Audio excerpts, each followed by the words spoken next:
Y'all need to help Stephen Phillips out over there.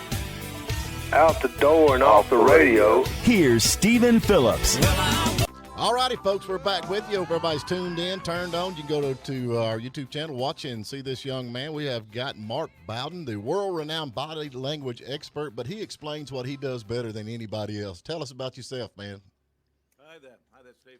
So I'm Mark Bowden. I'm an expert in human behavior and body language, and I help people all over the world to stand out, to win trust, to gain credibility every time they communicate, including some of the leaders of the G7. That's who I am. Thanks for having me here. Hey, I'm glad you're here, man. I love your stuff, man. I love all y'all. I watched the behavioral panel, like I guess like everybody. I'm addicted to it, but it's amazing to me how y'all can actually read the body language, and of course it goes back to like my wife. I can read hers right off the get go. When I come in from work, I know if it's going to be good or not. But I guess that's how did you actually get started? You was actually an actor to begin with, and then is that something that you did before you got into this, or how did all this come about?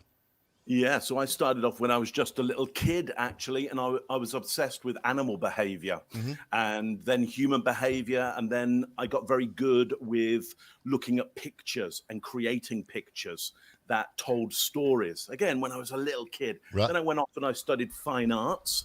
And so I got into it through fine art, through visual art, through theater, through TV, through film. Well, that's, it's this the way, I keep going on and on about this. I was watching one of your things, you got everything on YouTube and all the stuff that you're doing with the TRUTHPLANE. I guess that's the truthplane.com. That's where your all your information's at. But you were talking to a group of people because you give a lot of speeches and stuff and teach people this. And you said you have already figured whether you like me or not just by looking at me right off the get-go. I mean, that's what everybody says. Don't judge a book by the cover, but people do that, right? Well, of course you do. Like, how would you get on with life? You're walking down the street, you see somebody new in front of you. I mean, what do? Do you investigate them for hours and hours and hours and hours, or do you make a quick judgment about them? Look, you've got an instinctual part of your brain which judges people immediately. It doesn't care about truth or fact. It just cares about your safety today and being accurate tomorrow. So we judge people all the time, not necessarily accurately, but safely for ourselves. Mark, one of the things I find it interesting because I do animal behavior work, and you are spot on. When we encounter someone with an animal, we don't, like you said, you don't have 2 hours or a whole day to investigate to see, okay, is this dog going to bite me? Is this dog going to do this? By watching body characteristics, facial expressions of a dog. But I've gone one step further. And some of my young instructors, they laugh at me, but I'll watch people who come in and I have to watch them for less than 30 seconds. And I can already tell you what the problems are, or, whether it's a handler owner problem or it's an animal problem. So it does go hand in hand. And then my background with law enforcement, you really had to be good at reading people. So I think what you do is spot on and is really helpful. Yeah, I mean, look, the thing is say, for example, in law enforcement, it can be very easy to feel like you're good at reading body language simply because you tend to be in environments, right, hopefully, where crime is being committed. Otherwise, it's very difficult to solve crime and deal with crime if you're not in the areas where the crimes are happening. So as a general bias, if you find somebody in that area, what's the chances they've committed a crime? Well, higher than if you're in other areas where people don't tend to commit crimes, or they're not in those environments. So look, we're always going to have a bias around stuff. That's okay. What we need to be able to do is sometimes suspend that bias and think more carefully about people. Well, I'm going to tell you, I can look at dogs and just right off the get-go, if it's a pit bull, I know somebody's fixing to get bit. Or if it's any of my dogs and Stephen's around, he's fixing to get bit. I used to tell police officers when I used to teach in the police academy, one of the hardest things for law enforcement officers to do is always be on guard without looking like you're on guard.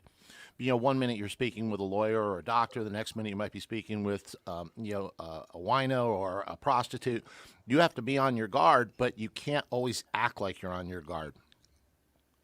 Yeah, no, I would agree. Is that often we are trying to present body language that has a certain effect, and that's often what I'm doing with my clients, with the people that I work with, is what can they do with their nonverbal communication to give a very specific story that influences and persuades people. And listen, back to your point about, hey, if you see an owner with a pit bull, you can pretty much guarantee there might be some aggression there. Well, in general, do people have pit bulls because they're nice and cuddly, though we know they can be? Or do they have pit bulls for their protection or to show aggression to people? We're probably pretty accurate that they own a pit bull because they're on the more aggressive side than the passive side. And therefore, they're more likely to have trained that pit bull to be more aggressive, more than passive. But of course, as you well know, a pit bull, it can be a beautiful, cuddly creature and great with kids. Right. It's just people don't train them on the whole for that. Right. So it's a good bias to have. See a pit bull, probably going to be aggressive. Will you always be accurate about that? No, not always, but you'll always be safe if you think that. Well, now tell us about TRUTHPLANE.com. This is your website, and you do a lot of, you talk about you train for the G7 and all that. Tell us a little bit about what you do with that. I mean, what does that involve? Yeah, so really it involves me giving information about how to use body language on purpose to win trust and credibility. And I do that with all kinds of audiences via keynotes, via webinars, just like we're kind of doing at the moment. And then I go and see people personally all over the world, some of which are running countries right now. That is unreal, man. I mean, absolutely. And that's the thing about body language. Scott was on, Rouse was on last night with the Putin thing, and I kind of felt a little sorry for him because he couldn't understand the word he was saying, and he's like, read his body language, but he did. So, that is, body language does not lie, right? Well, it does if you're a good liar. I mean, that's like lying is one of our most important social skills. Right. If we can't lie, then it's really tricky to actually get on with people. There are a bunch of people out there who say, look, you've just got to be honest and truthful all the time. Those people are often very difficult to get along with.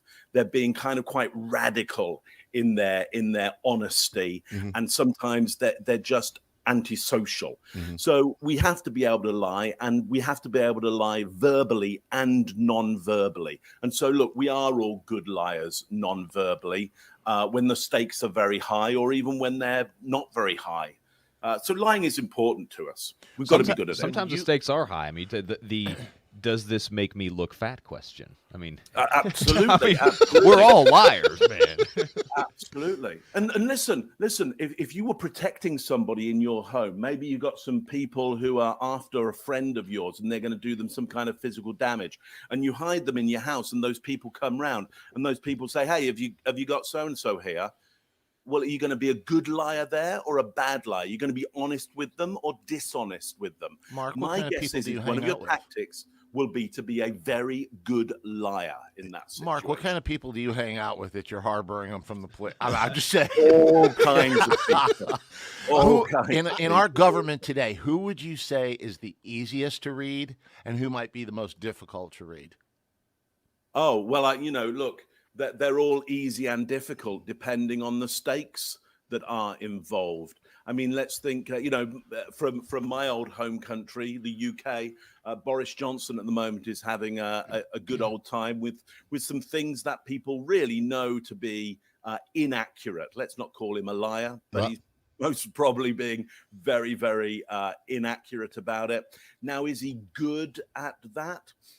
Not particularly good at it, but we're kind of accepting of it because who else do you put in his place? You can't have an election for quite a long time. Nobody's going to kind of dethrone him at the moment. So we all kind of tag along to the lie as long as we can until an election shows up.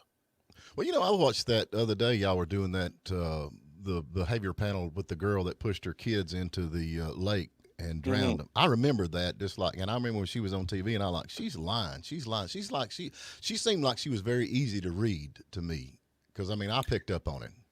Yeah. But we've had other people who have been accused of similar things or suspicious of similar things, doing some of the similar things that she was doing, and they've been absolutely innocent, and we've called them out as being innocent. There is such a fine line between somebody who shows up to us being able to go, well, that person is most likely being inaccurate, and that person is being inaccurate, okay? So look, though you are often right some of the time, you're not right enough of the time that we'd ever make you judge and jury. And that's why we have a legal system, not the old medieval system where you'd stick rice in somebody's mouth and just see whether it was still dry at the end of a conversation. And if it was, you'd go, all right, kill him. And what was wrong with that? People lost their lives. Oh, man, I'm with you. Look, Stephen still believes that O.J. Simpson didn't do it. So let's, I don't know, man. Okay. Well, we're actually, I'll give away something. We're actually looking at O.J. Today at the behavior panel, and we'll have that out sometime on Thursday, most likely. So check in Thursday to the behavior panel and see how accurate you are. You know, y'all's channel just absolutely blowed up. I mean, did you think by chance that it was going to do what it did? I mean, y'all, I don't know how many, y'all got 500,000 subscribers, I think. Yeah, we've got close to 500,000 subscribers now. And did we think it was going to do that? No, not at all. We were just, four friends sitting down, doing what we like to do with each other, having some fun, testing our skills with each other, learning from each other. And it just so happened that there's a bunch of people out there who like to do the same thing. And so, if you're somebody who likes to do that, you're very welcome. Come over to the behavior panel. It's great fun. Well, I think the chemistry between all you guys are just great. I mean, honestly, and that is something I didn't think about. I guess y'all do pick up on different stuff that the other ones might pick up, and you're like, well, I didn't notice that or something. I guess it kind of hones your skill a little bit, being with all, because y'all are like the top guys in the world. Yeah, so there is very much a sense of that we do like being together because we're pretty agreeable and we're pretty good at getting on with people. So, when you see us getting on, it's because you have four people who are good at getting on if they need to get on with people, because influence and persuasion and being able to understand other people and get information from them, that's part of the skill set that we have. But also we like to learn from each other. As well. Where else do we get information when you're, some of the best in the world? Where else do you get the information from? Well, the others who are best in the world. Well, it's a lot of fun. It really is. Now, do you actually sit there while you're doing this? Do you read their body language just to make sure they're on? It's like, no, I have a bit of a rest from all of that. It's quite nice to just kind of sit down, be with people that you enjoy the company of, have a chat. I mean, like your show right now, there'll be a certain element, my guess is, where you're trying to, work the structure that you have. But at the same time, you like to sit down with your friends and have a chat. Well, now, here's something than we do in America. And there's a lot of training goes on between the different cultures. Do you find that something that falls in with body language? Yeah, absolutely. Look, dining is, eating is one of the most important things we do. If you don't eat, then you're going to die. And if you don't eat with other people, you're going to find it hard to get resources. And so how you eat with other people defines will you get on with the group and your status in the group.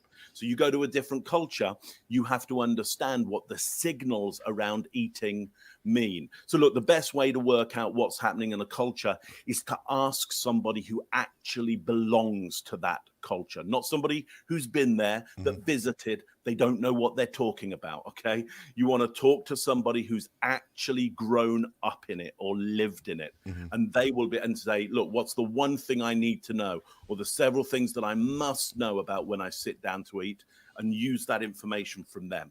Somebody should talk to George Bush before he went over to Japan and started eating things he shouldn't have been eating. What was he doing? Drinking the finger bowl? Remember when he threw up at the at the table? Yes. Yeah. That's generally considered in most cultures that I've come across not a good sign. Not appropriate. Hey, Lord, man, I guarantee it. Mark, man, I appreciate you coming on. We have got to jump into a break, but I know you're a busy guy, and like I said, I love you guys. I love what you're doing, and I appreciate what you're doing, and I know it's just going to get bigger and bigger and bigger. Y'all go to TRUTHPLANE.com, and don't forget the behavioral panel on YouTube. You can check all that out. What else? We leaving anything out, Mark? I want to make sure everybody... No, you haven't. Just thank you for having me. Been great fun. And thanks for being a fan. Thanks for watching. We so much appreciate it. There you go. Hey, we'll have you back on here another day or two, hopefully. Anytime you like. All right, thank you, sir. Have a great day, sir. Bye now. Thank you for spending a little time with us. And remember, you can tune in every morning at WJULradio.com at 8 a.m. Eastern. And please subscribe to our YouTube channel and like us on Facebook, The Morning Dish.